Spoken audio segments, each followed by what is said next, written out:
Солтүстікке көш бағдарламасы арқылы теріскейге барып тұрақтай алмағандар жетерлік. Соның бірі Түркістан облысының тұрғыны Арайлым Елемесованың отбасы.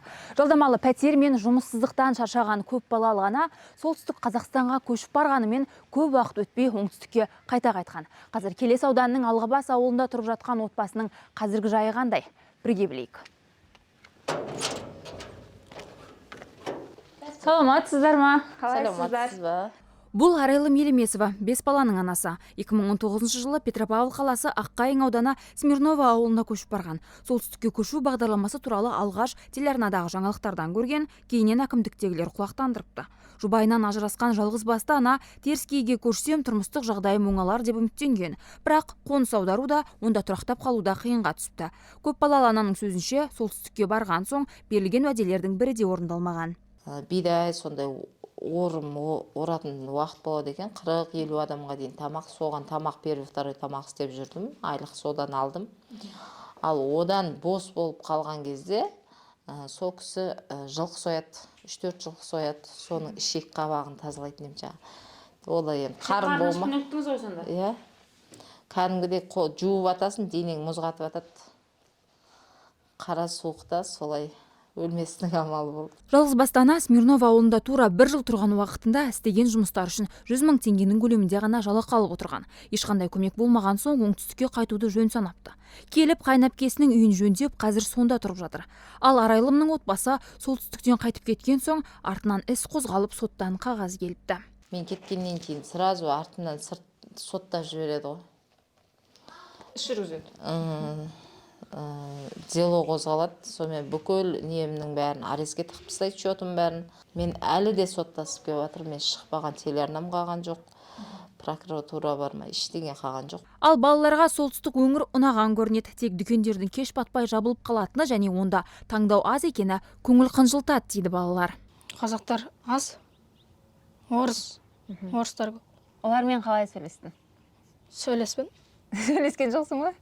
Өзім бөліммен барғымыз, бөлімдермен только сөйлесетінмін. Тек сол барған отбасымен ғана, туысқандарыңмен ғана сөйлесетіндер едіңдер? Бөлімнің андай аталарымен. Ояқта орыстар болды, олармен онша сөйлесе алмадық.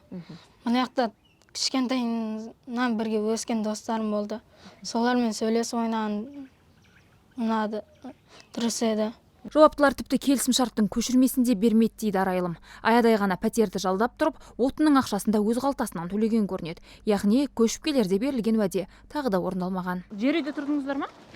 Иә, жер үйде тұрдым.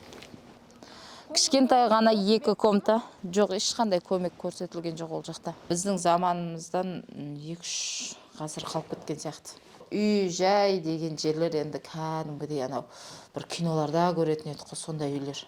Ескі ма? Ескі, құлап қалған. Солтүстіктің суығынан ұлы қатты ауырып 2 рет ота жасауға тура келеді. Арайлым Елемесова ұлы мемлекеттік медициналық мекемеде жатқан үшін де ақша төлегенін айтады. Сол жерде жатасын, ешкін жатасын, сонша күнді есептеп, ақшасын төлеп шықтық әйтеуір. Қанша жұмсадыңыз сол медициналық көмек үшін?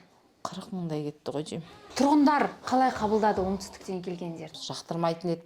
Магазинге барсаң жаңағы мен қазақша білмеймін, орысша сөйле деп ше.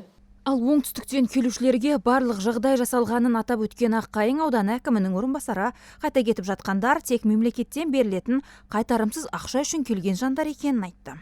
Олар, яғни көшіп келушілер қаражатты алып, келісім шартты бұзып, 5 жыл яғни тұру керек.